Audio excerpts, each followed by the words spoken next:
அண்மை செய்தியை பார்த்து கொண்டிருக்கிறோம். மதுரை வாடிப்பட்டி அருகே மத்திய அரசு நேரடி நெல் கொள்முதல் நிலையங்களில் முறைகேடு நடைபெற்றிருக்கிறது. நெல் கொள்முதல் செய்தும் பணம் வழங்கப்படாததால் விவசாயிகள் வட்டாட்சியர் அலுவலகத்தை முற்றுகையிட்டு போராட்டம் நடத்துகின்றனர்.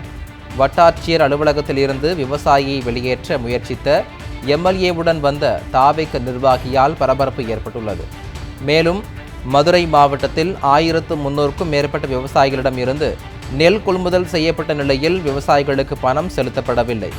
ஆத்திரமடைந்த வாடிப்பட்டி சுற்றுவட்டார பகுதிகளைச் சேர்ந்த 200க்கும் மேற்பட்ட விவசாயிகள் வட்டாட்சியர் அலுவலகத்தை முற்றுகையிட்டு போராட்டம் நடத்துகின்றனர். போராட்டத்தில் ஈடுபடும் விவசாயிகளிடம் சோழவந்தான் எம்எல்ஏ கருப்பையா பேச்சுவார்த்தை நடத்திய நிலையில் வாக்குவாதம் ஆகியுள்ளது.